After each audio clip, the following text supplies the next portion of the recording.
ព្រះស្ដេចគឺជាស្រុកមួយដែលស្ថិតនៅលើទឹកដីខេត្តព្រៃវែងស្រុកព្រះស្ដេចស្ថិតនៅទិសខាងត្បូងជាប់នឹងព្រំប្រទល់វៀតណាមចាជម្រាបសួរទៅកាន់ពុកម៉ែបងប្អូនទាំងអស់គ្នាសម្រាប់ពុកម៉ែបងប្អូនដែលមិនទាន់បានស្គាល់មិនទាន់បានឃើញអំពីទស្សនវិជ្ជាសកម្មភាពជាក់ស្ដែងដែលនៅក្នុងទីតាំងស្រុកព្រះស្ដេចដូច្នេះនាងខ្ញុំក៏សូមគោរពអញ្ជើញទៅកាន់ពុកម៉ែបងប្អូនអ៊ំពូមីងលោកតាលោកយាយចាអញ្ជើញមកទស្សនាអំពីសកម្មភាពខ្លះៗដែលនាងខ្ញុំបានផ្ដិតចេញពីទីតាំងនៃស្រុកព្រះស្ដេចខេត្តព្រៃវែងនេះឯងដូច្នេះពេលបច្ចុប្បន្ននេះទីតាំងនៃស្រុកព្រះស្ដេចខេត្តព្រៃវែងចាបងប្អូនដូចបានទស្សនាឃើញជាក់ស្ដែងហើយចាមានការរីកឈ្មោះចាល្បីល្បាញនិងមានការអភិវឌ្ឍខ្លាំងមែនទែនចាមិនថាផ្លូវថ្នល់សាលារៀនមន្ទីរពេទ្យ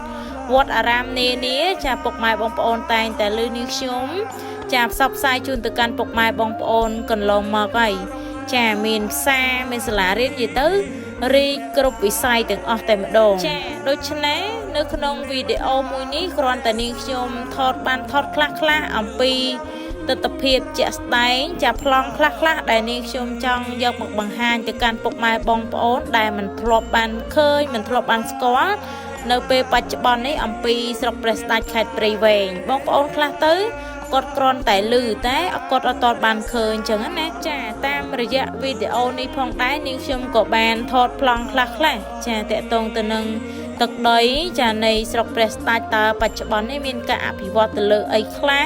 ចាបច្ចុប្បន្ននេះមានការអភិវឌ្ឍទៅលើចំណុចណាខ្លះពុកម៉ែបងប្អូនគ្រាន់តែទស្សនាតាមរយៈវីដេអូមួយនេះក៏អាចដឹងខ្លះដែរចាដូចដែលពុកម៉ែបងប្អូនបានទស្សនាត្រួសមកហើយចាតាមរយៈវីដេអូដែលនាងខ្ញុំបានតែងតែផុសនិយាយអំពីទីតាំងស្រុកព្រះស្ដេចជូនទៅកាន់ពុកម៉ែបងប្អូននៅក្នុងនាមនាងខ្ញុំដែលជាប្រជាពលរដ្ឋម្នាក់ចាដែលបានកើតនៅលើទឹកដីនៅក្នុងទីតាំងស្រុកព្រះស្ដេចខេត្តព្រៃវែងនេះចាមានកិត្តិយសទៅឧត្តមចាមែនតែនតែងតែមានទឹកចិត្តជ្រះថ្លាចែករំលែករាល់សកម្មភាពរបស់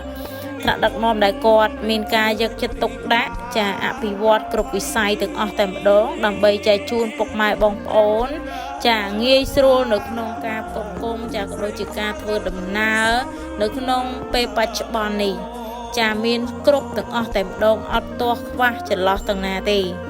ហើយចំណុចទាំងអស់នេះដោយសារតែមានថ្នាក់ដឹកនាំជាច្រើនរូបចានៅក្នុងខេត្តព្រៃវែងមានការខិតខំប្រឹងប្រែងព្យាយាមចារាល់ពុះពៀគ្រប់ឧបសគ្គទាំងអស់ហ្មងចាដើម្បីចែកជូនទៅកាន់ពុកម៉ែបងប្អូនប្រជាពលរដ្ឋដែលរស់នៅក្នុងខេត្តក្តីនៅក្នុងស្រុកនានាក្តី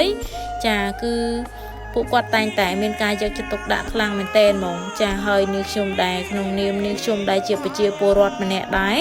ចាពិតជាសប្បាយចិត្តរីករាយមែនទែនហ្មងដោយឃើញពីពេលបច្ចុប្បន្ននេះ